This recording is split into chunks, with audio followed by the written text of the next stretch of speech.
Karimnagar PMJ jewellers robbery కేసులో పోలీసులని అనేక ప్రశ్నలు వెంటాడుతున్నాయి. ముగ్గురు దొంగలను పట్టుకున్నామని పోలీసులు చెబుతుంటే అసలైన నిందితులను ఇంకా పట్టుకోలేదన్న ప్రశ్నలు వినపడుతున్నాయి. చోరీలో వాడిన గన్స్ ఎక్కడికి వెళ్లాయి? దోచుకున్న సొత్తు ఎంత రికవరీ అయింది?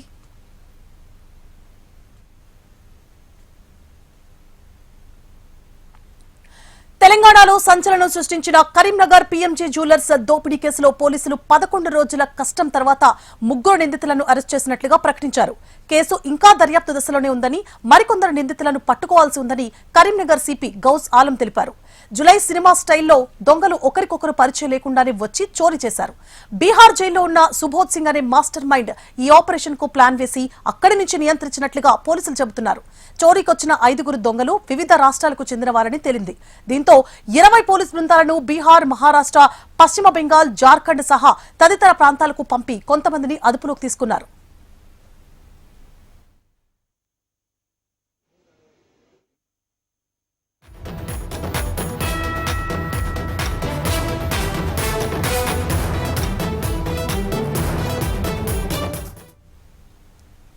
అసలు సందేహాలు ఇక్కడే మొదలయ్యాయి. 20 బృందాలు 11 రోజులు కష్టపడి ముగ్గురిని పట్టుకున్నా చోరీ అయిన డైమండ్స్ కానీ, బంగారు నగలు కానీ ఇంకా రికవరీ కాలేదు.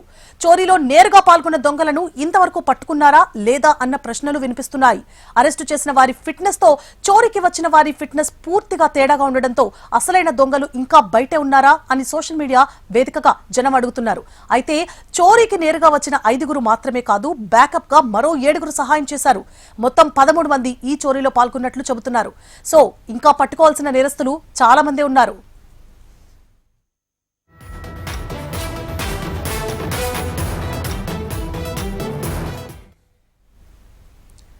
ఇక దొంగలు వాడిన గన్స్ ఎక్కడున్నాయి? ఆ ఆయుధాలు ఎవరు సప్లై చేశారు?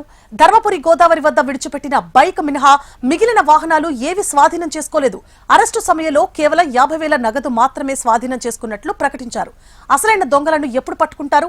గన్స్ ఎక్కడున్నాయి? ఇవన్నీ ఇంకా తేలాల్సిన అంశాలు. అయితే దర్యాప్తు కారణంగా కొన్ని విషయాలు పోలీసులకు ఇప్పటికీ బయటపెట్టలేకపోతున్నారు. దొంగలను త్వరగా పట్టుకుంటే పోలీసు వ్యవస్థపై జనంలో నమ్మకం పెరుగుతుంది. ఇలాంటి ప్రొఫెషనల్ చోరీలు తెలంగాణలో చేయాలంటే దొంగలకు ఆలోచించాల్సిన పరిస్థితి రావాలని ప్రజలు కోరుకుంటున్నారు.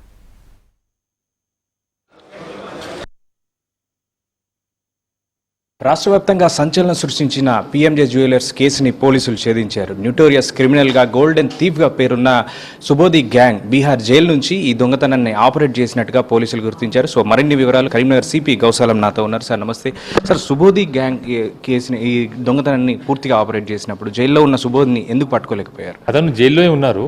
సో జైల్లో ఉండి ఇట్లా ప్లానింగ్ చేస్తారు. సో అతనికి పీటీ వనరులు ఖచ్చితంగా తీసుకుంటాము. ఇంకా అతని గ్యాంగ్ మెంబర్స్లో ఎవరు హెల్ప్ చేశారు, దీనికి రిలేటెడ్ హ్యాండ్లర్ పైన ఆపరేట్ ఎవరు చేశారు, మల్టిపుల్ టీమ్స్తో కోఆర్డినేట్ చేసి కమ్యూనికేషన్ ఎవరు చేశారు, వాళ్ళకి డీటెయిల్స్, ఐడెంటిటీ డీటెయిల్స్ కూడా అప్పుడు తెలుస్తుంది. సుబోధి గ్యాంగ్ ఈ పూర్తిగా గ్యాంగ్ని ఎట్లా ఫామ్ చేసుకున్నారు? మీరు చెప్పారు ఇందాక ఒక యాప్ కూడా చేశారని. సో ఎక్కడి నుంచి, ఏ రాష్ట్రాల నుంచి వీళ్ళందరినీ కూడా పికప్ చేసుకున్నారు? వీళ్ళని ఎట్లా సెలెక్ట్ చేసుకుంటారు? ఈ పెద్ద హిస్టరీ ఉంది. 2008-9 నుంచి ఇతని క్రిమినల్ హిస్టరీ ఉంది. ఇప్పుడు చూస్తే మోర్ దెన్ 9 స్టేట్స్లో ఇప్పుడు మోర్ దెన్ 40 కేసెస్ ఉన్నాయి. ముఖ్యంగా గ్యాంగ్ మెంబర్స్ కూడా జైల్లో ఉన్న డకాట్స్ అండ్ ప్రీవియస్ ఉన్న ఆర్మ్స్ యాక్ట్ కేస్ అఫెండర్కి కూడా మెయిన్లీ టార్గెట్ చేసి రిక్రూట్ చేస్తారు. అండ్ జైల్లో కూర్చొని ఎట్లా చేస్తున్నారు, వాళ్ళకి సపోర్ట్ పర్సన్స్ ఉంటారు గ్యాంగ్లో. వాళ్ళతో కమ్యూనికేట్ చేసి ఇక్కడ టార్గెట్ చేయాలి, ఈ టౌన్లో వెళ్ళి రెకీట్ చేయాలి, ఈ స్టేట్లో వెళ్ళి రెకీట్ చేయాలి, ఇది ప్రికాషన్స్ తీసుకోవాలి, ఈ డేట్లో చేయాలి, ఇట్లా మొత్తం ప్లానింగ్లో కాన్స్పిరసీలో ఉంటారు. ఇంకా అతనికి పీటీ వన్లో తీసుకున్న తర్వాత, ఇంటర్వ్యూట్ చేసిన తర్వాత మనకి పూర్తి డీటెయిల్స్ వస్తాయి.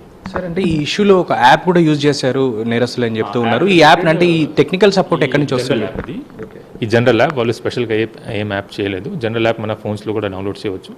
కానీ ఐఎమ్ నాట్ డెలిబరేట్లీ రివీలింగ్, ఎందుకంటే it will be expose to criminals కాబట్టి not deliberately revealing the name. కానీ it's a general social media app.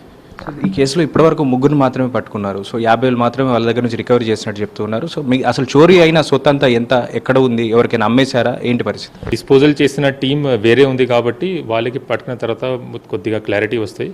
కానీ soon will apprehend the remaining offenders. ఆ తర్వాత దొంగతనమైన జ్యువెలరీ కూడా సూన్గా మేము రికవర్ చేస్తాం.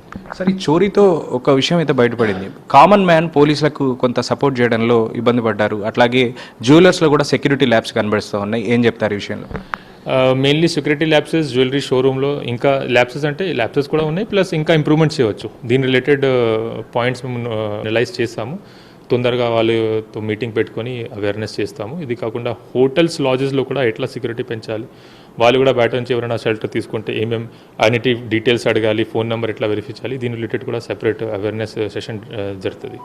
సరే, ఈ గ్యాంగ్ ఇంతకుముందు ఎప్పుడైనా తెలుగు స్టేట్స్లో ఇట్లాంటి చోరీస్ చేశాయా? ఎప్పుడైనా మీకు రికార్డ్స్లో? ఈ గ్యాంగ్కి తెలుగు స్టేట్లో ఫస్ట్ టైం ఆఫెన్స్ చేయడం జరిగింది. ముఖ్యంగా మహారాష్ట్ర, గుజరాత్, యూపీ, బీహార్, ఒడిశా, హర్యానా, ఉత్తరాఖండ్ మెయిన్లీ ఈ స్టేట్స్లో చేయడం జరిగింది. కానీ తెలంగాణలో ఫస్ట్ టైం కేసు ఇది. సో మొత్తంగా ఇది నోటోరియస్ గ్యాంగ్గా పేరున్నటువంటి సుబోధ్ సింగ్ గ్యాంగ్ దీన్ని ఆపరేట్ చేసిన దొంగతనాన్ని బీహార్ జైలు నుంచి ఇదంతా కూడా జరిగినట్టుగా పోలీసులు గుర్తించారు. సో త్వరలోనే జైల్లో ఉన్నటువంటి గోల్డెన్ థీఫ్గా పేరున్న సుబోధిని కూడా తెలంగాణకు తీసుకురాబోతూ ఉన్నారు పోలీసులు. కెమెరామెన్ రవితో గోపాలకృష్ణ, HM TV, కరీంనగర్ నుంచి.